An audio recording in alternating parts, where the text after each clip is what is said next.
in the middle of Cancer Alley is the community of Reserve, Louisiana. They have a cancer rate 50 times higher than the national average, highest cancer risk in the United States of America. The same disparity. The cold country of Mpumalanga, the Zulu area, has a lot. We ought to be putting more renewable energy on an urgent basis in developing countries. Amazon and Apple, two companies that use our data, are using it to site renewable energy in places where they can offset the most emissions. But the world needs to do a better job of doing this because, for example, the single state of Florida has more solar panels than the entire continent of Africa. That's a disgrace for the global system for allocating capital. And at the same time, we're seeing 3 times as many fossil fuel pipelines under construction in Europe and China. And developing countries have been walled off from access to it because of the high interest rates. And you see, globally, 85% of the money is coming.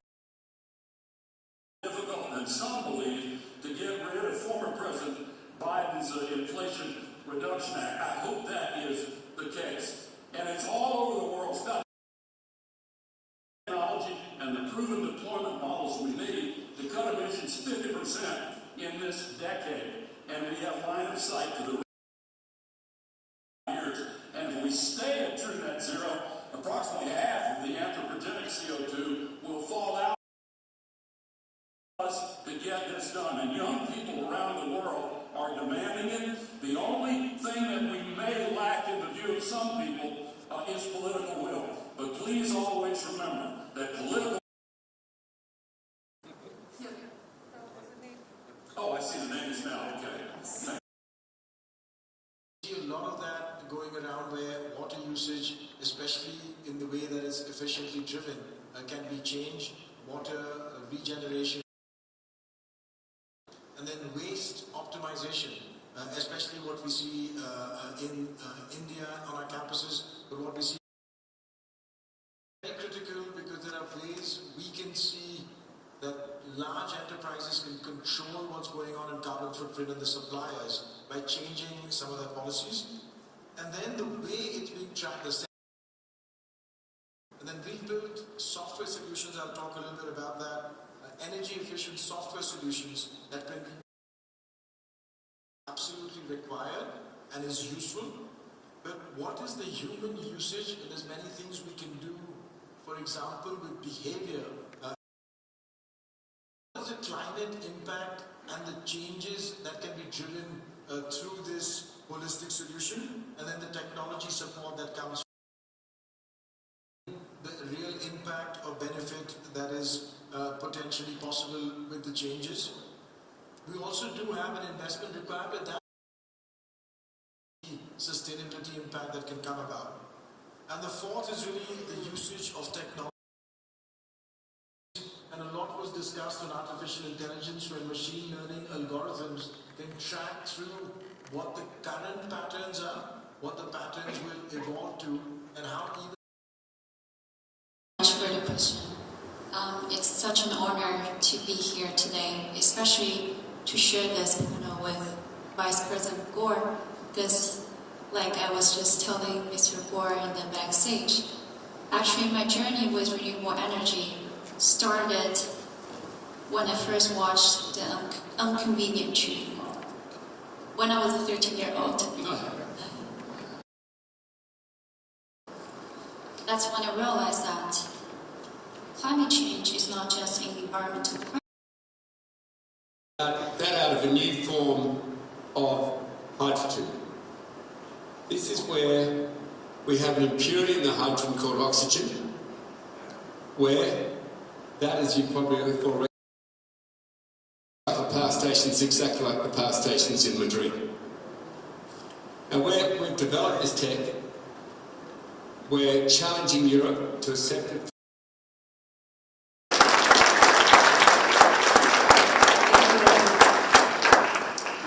We had the inconvenient truth, and now we have changed.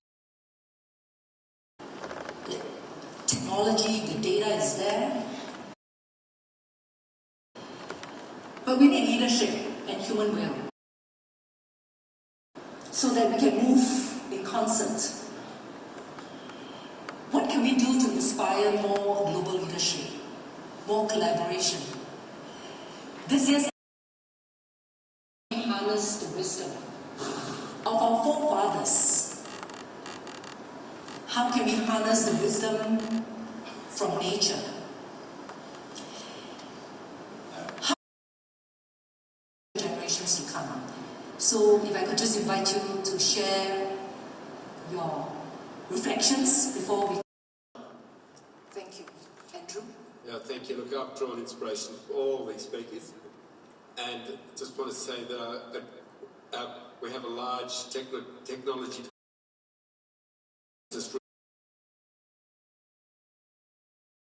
really want to thank you for how you've helped me with your own knowledge. Just to say this, I'm totally with Vice President Gore. We are so going to win this. It is just a matter of time.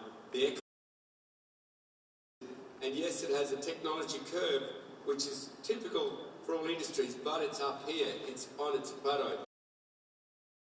I would not bet ever against technology, no matter where you're from.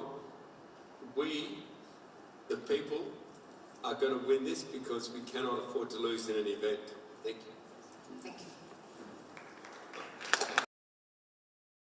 Sports. They commit themselves for their dearest player and so on, celebrate.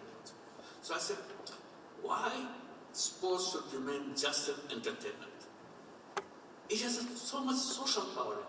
It brings the whole people together. That's a social power. Why don't you change it? So that idea started spinning out in details. And somebody asked, can you design an Olympic as a social business? I said, why not? It should be helping people to solve their problem, just not entertainment of Olympic. Olympic is a great entertainment, net segment, but its power can be used for changing people's life. Paris challenged me. We are going to hold the Paris Olympic 2024. This was in 2018. They invited me. Can you help us to design it like this? Address the social issues into Olympic? I said, of course we can do that. All I have to do is to think about it. So we thought about it, came out with lots of details how it can be a socially oriented thing. And finally, Olympic took place. It was designed as a social Olympic. All the details, I'm not giving into all the details. But it excited the rest of the world that yes, the sports world can, without sacrificing their fun part of it, entertainment part of it, this had another dimension to it, which was remained unutilized. And you're utilizing it for nothing because you are enjoying it already. Milan Winter Olympic is coming up. Now they are contacting us. Can you help us to do the Winter Olympic as a social Olympic? I said, why not? But in a condition, it has to be better than the Paris Olympic. I said, well, try together. So people see the result. They got excitement. They had no idea that sports has a social dimension. Now that dimension can explode. We just laid the first layer of it. There's so many layers you can do that. So all I'm saying, there are many things right in front of us. We never tried it in a different way. We're not sacrificing anything, we're adding something to it. Thank you very much. Thank you, Professor Yunus. And you might be delighted to know that tomorrow we do have a session called Sports for People and Planet. Please join us. Prime Minister Sanchez. We've been waiting patiently. No. I mean, we're running out of time, so I will be very brief. I would say that, or I would add, that in order to win this political battle, and in order to have the majority of our societies on board, the transition must be fair. So we cannot forget the social justice dimension of this transition. Thank you.